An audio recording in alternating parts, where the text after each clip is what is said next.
It was around 2 a.m. about 6 months ago when Officer Brian Caldwell got the call.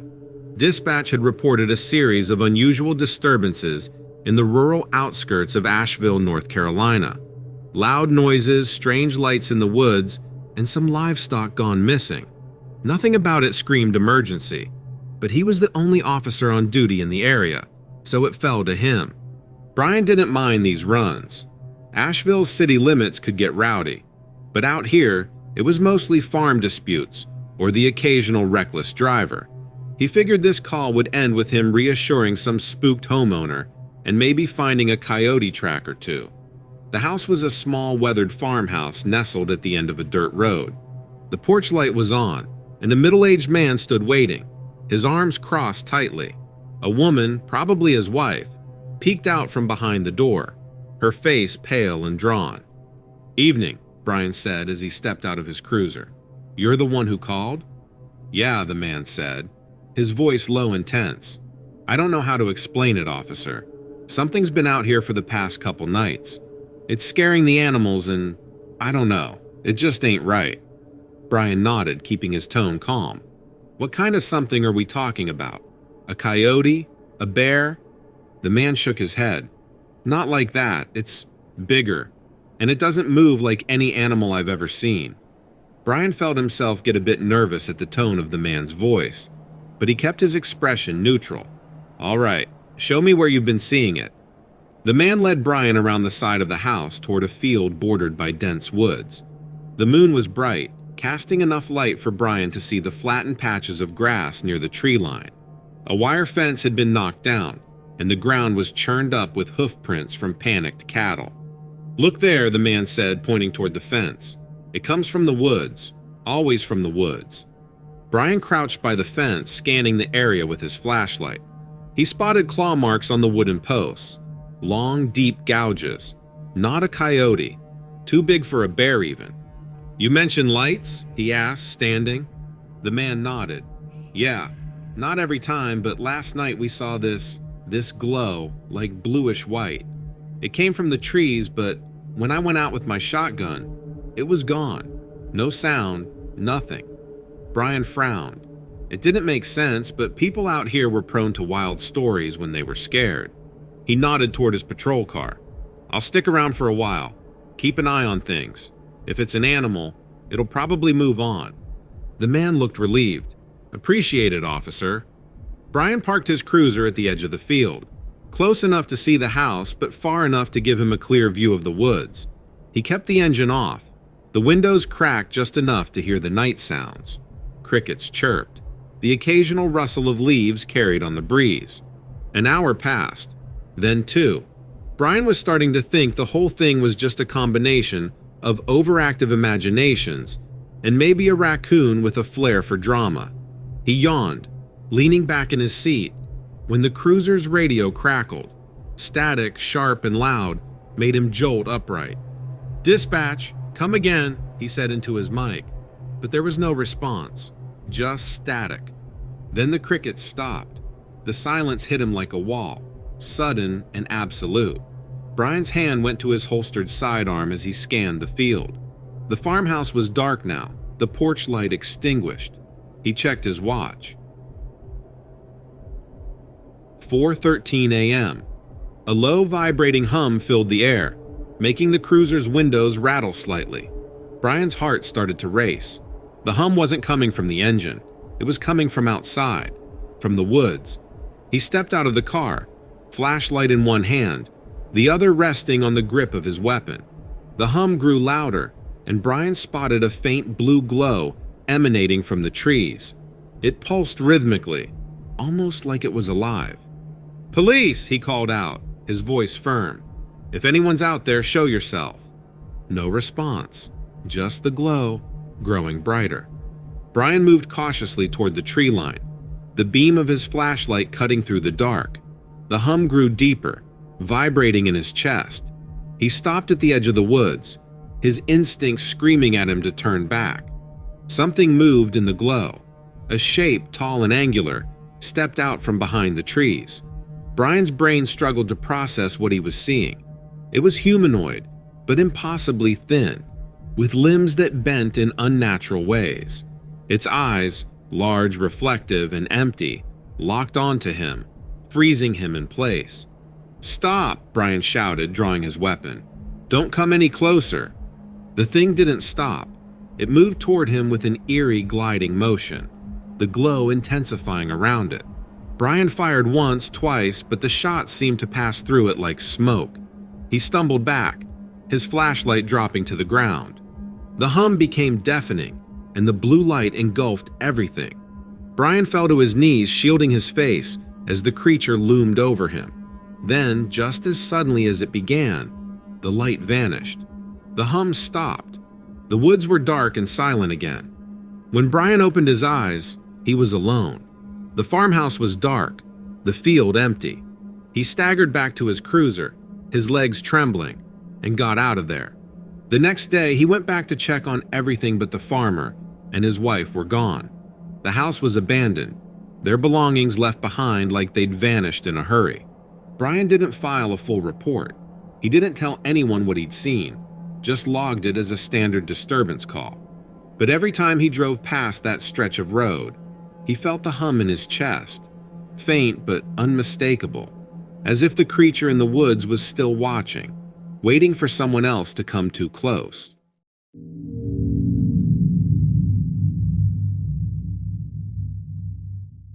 Evelyn was driving back to Salt Lake City from a weekend visit to her sister in Wyoming. The route she chose was a long stretch of empty highway that cut through the desolate flats and low mountains. It was late, probably close to midnight, and the only light came from her high beams slicing through the darkness. She liked driving at night. Fewer cars, fewer distractions to have to watch out for. She was halfway through the stretch when she noticed the gas gauge dipping lower than she'd expected. Evelyn cursed under her breath. She should have filled up before leaving her sister's place, but she thought she had enough to make it to the next big town. Now, she wasn't so sure. The road had been nothing but empty for miles, not a single rest stop or gas station in sight. After another 15 minutes, the needle was nearly on empty. Her GPS told her the nearest gas station was still 20 miles out. As if on cue, her headlights caught sight of a small turnoff just ahead. There was a faded wooden sign that read, "Gas and Goods, 1 mile." It looked like the kind of place no one talked about anymore, long forgotten by people who preferred their convenience lit by neon. Relieved, Evelyn took the turnoff. The road was narrow and bumpy, lined by sparse trees that seemed to grow thicker the further she drove. When she finally pulled up to the gas station, she hesitated.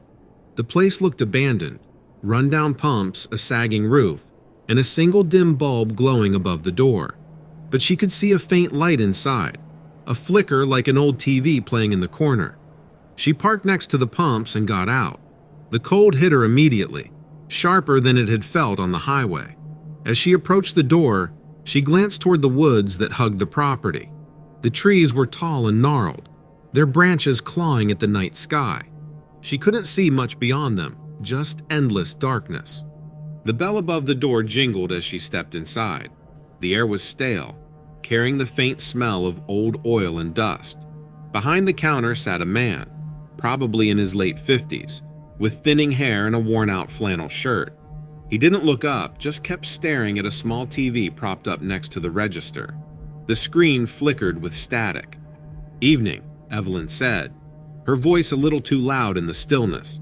The man turned his head slowly, his eyes bloodshot and sunken. He gave her a small nod but said nothing. "Are the pumps working?" she asked, gesturing outside. He paused, then gave a grunt that might have been a yes. Evelyn wasn't sure what to make of him, but she decided to keep it brief. She grabbed a couple of snacks and a bottle of water from the sparse shelves and placed them on the counter. The man scanned her items without a word, his movements mechanical. As he handed her change, he finally spoke. "You shouldn't be out here this late." Evelyn blinked. "Excuse me?" He didn't answer, just turned back to his static-filled TV. She didn't press him. Something about the way he said it made her skin crawl. She grabbed her stuff and headed for the door, eager to get back on the road. Outside, the air felt heavier, like the atmosphere had thickened in the few minutes she'd been inside. She filled her tank quickly, glancing toward the woods every few seconds. The trees seemed closer now, their branches twisting like they were reaching for her. She shook her head. It was just the dark playing tricks on her. She was screwing the gas cap back on when she heard it, a loud sound coming from the woods. Evelyn froze, her ears straining. The sound grew louder, and she thought she saw movement between the trees. It sounded like someone was hurt. Probably just some animal that's hurt, she muttered to herself, though her voice sounded unsure. Then came a sound that wasn't normal, a sound like it was coming from something big. Evelyn turned toward the woods. Her flashlight from the trunk was still in her hand, so she clicked it on and shone it toward the trees. The beam of light caught something. Eyes, large, reflecting back at her like mirrors. They blinked, and whatever it was moved, fast and fluid, deeper into the trees. Evelyn stumbled back, her breath catching in her throat. She didn't wait to see what it was. She jumped into her car, slammed the door shut, and locked it. Her hands shook as she fumbled with the keys, finally jamming them into the ignition. The engine roared to life, and she peeled out of the lot, gravel kicking up behind her. As she sped down the narrow road back to the highway, she glanced in her rearview mirror. The gas station was disappearing into the distance, but just before it faded completely, she saw something step out of the woods. It was tall, unnaturally thin, and moved with a jerky, unsettling gait. It stopped near the pumps, its head tilting as if watching her leave. Evelyn didn't stop until she reached the main road, her knuckles white on the steering wheel. She drove straight through the night, not daring to look in her mirrors again. When she finally made it to Salt Lake City, she tried to convince herself it had just been an animal. But Evelyn couldn't stop hearing the man's voice as she lay awake that night in her apartment, the city lights casting faint patterns on the ceiling. "You shouldn't be out here this late." At the time, his words had felt like an odd, cryptic warning, but now it gnawed at her. He hadn't just been making small talk. He knew something. Maybe he'd seen it before, or maybe he just knew the woods weren't safe after dark. Either way, the look in his eyes and the strange, resigned way he'd turned back to his static-filled TV told her one thing: he didn't expect her to make it back at all.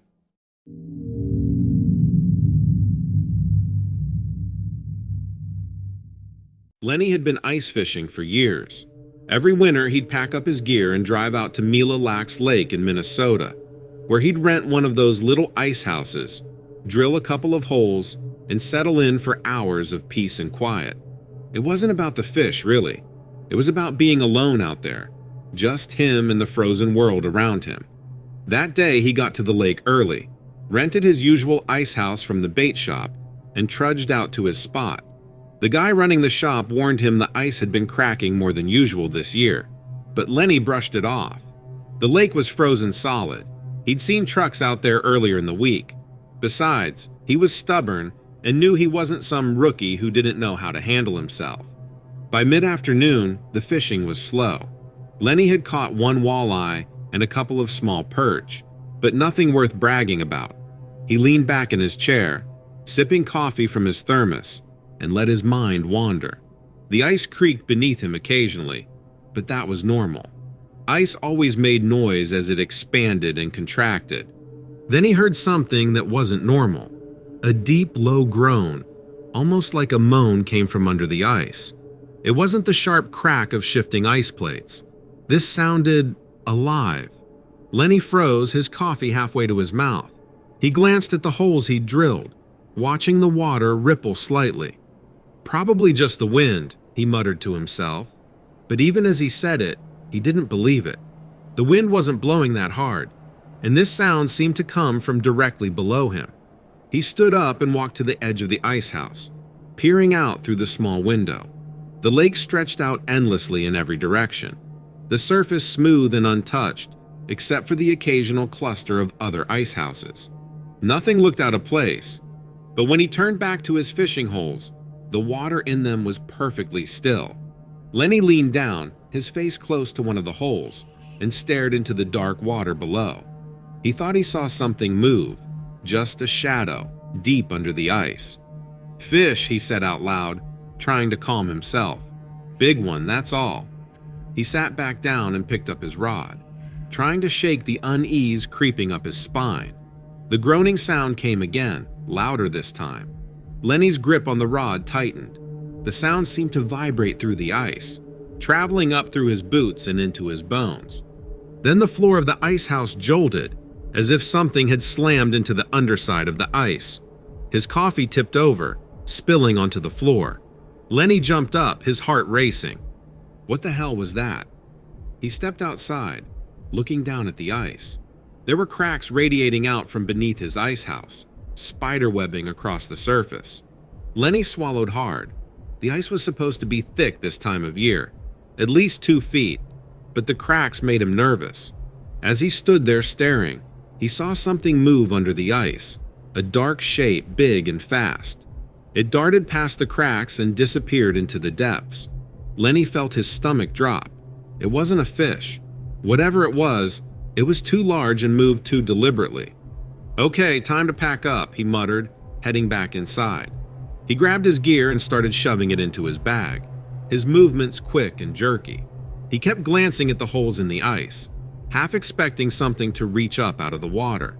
Then the ice groaned again, louder than before, and Lenny heard a sound that made his blood run cold, a scraping like claws or nails dragging across the underside of the ice. He froze, his breath coming in shallow gasps. The scraping got louder, moving toward him. The ice beneath his feet trembled. Lenny grabbed his bag and bolted out of the ice house, slipping and sliding as he ran toward the shore. He didn't look back. He didn't want to see whatever was under the ice. As he ran, he felt the ice tremble again, and he heard a loud crack behind him. He risked a glance over his shoulder and saw the ice house collapsing as a large section of the ice gave way. Water bubbled up, dark and churning, but he still couldn't see what was causing it. By the time he reached the shore, his chest was heaving and his legs were shaking. He turned back toward the lake, staring out at the spot where his ice house had been. It was gone, swallowed by the water. He waited there for a long time, watching the lake. The surface was calm again, the ice solid, as if nothing had happened. But he couldn't shake the feeling that something was still down there, watching him from the depths. Lenny never went back to Mille Lacs after that. He told himself it was just a freak accident, maybe a weak spot in the ice or some kind of underwater current. But late at night, when he was lying in bed, he'd hear that scraping sound in his head and could still feel the ice trembling beneath his boots as if he were there. And he'd wonder if whatever was under the lake that day was still waiting for someone else to come too close.